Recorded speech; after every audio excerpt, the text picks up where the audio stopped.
Assalamu alaikum. Welcome to Musa Wanders the Wilderness. So right now we're standing on Jebel Musa, also known as Mount Sina, also known as Mount Sinai, also known as Mount Horeb.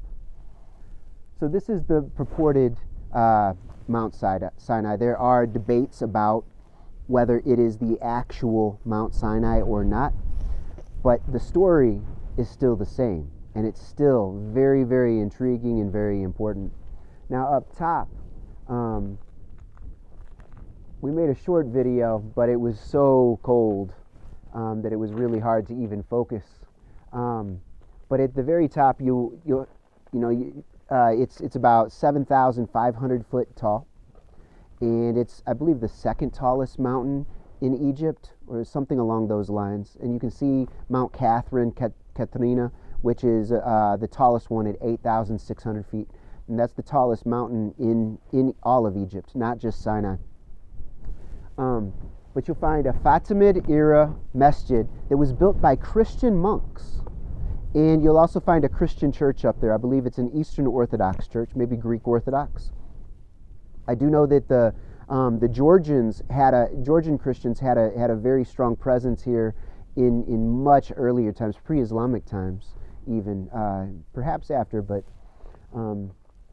anyway, underneath the masjid is a small cave that is supposed to be where Nabi Musa alayhi salam received the 10 Commandments. Now, he had fasted for 40 days and 40 nights and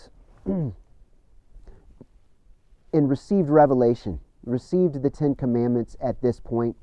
And we'll discuss this in more detail soon, inshallah.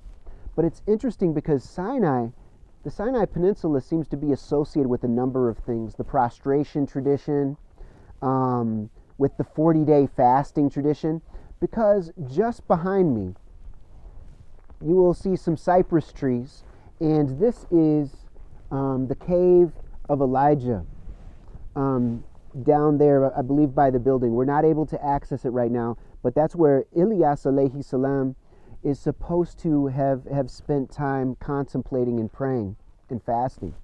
What had happened is the story that's related in the Quran, where he had battled against the priests and the priests of Baal and Moloch and the various witches and sorcerers.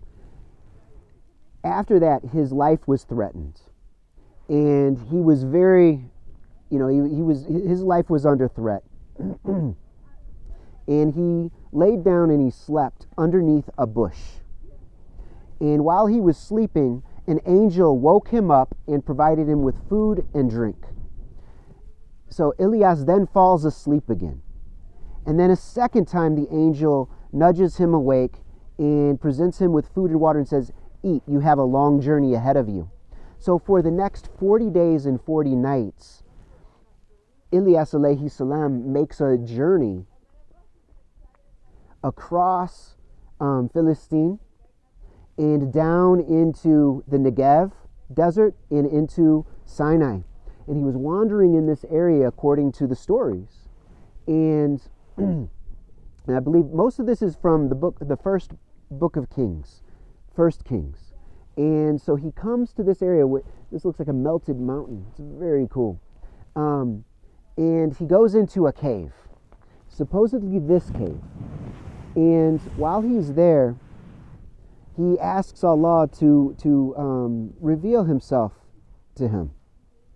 Like Musa had Allah reveal himself to him as well, and the mountain crumbled, if I'm remembering the story correctly. So this story that I'm about to relate is similar to the story of Ibrahim alayhi salam and the outer ayat, the outer signs, because he is praying and he's spending a lot of time in prostration. It says that he's praying with his head between his knees. Now, I used to imagine that in a sitting posture, but then I realized one day that that's sajda, that in sajda our head is between our knees.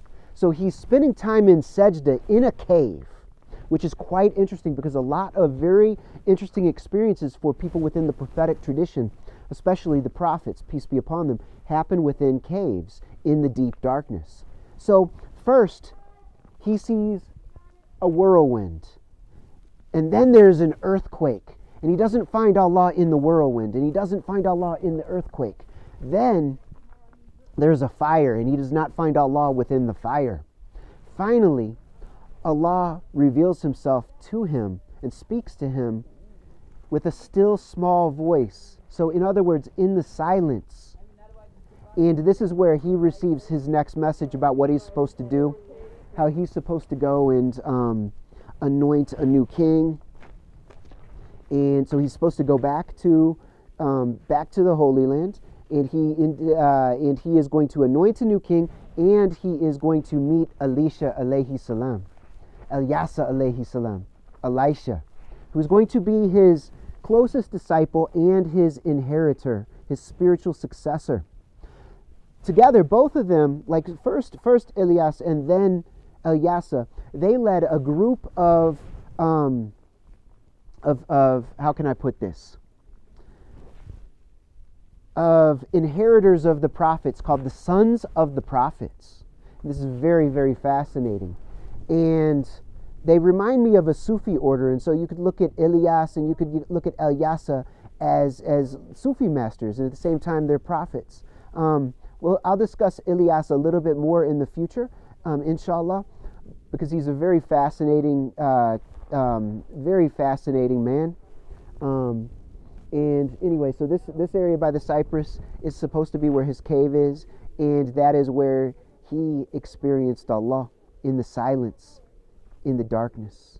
So until next time, assalamu alaikum wa rahmatullahi wa barakatuhu.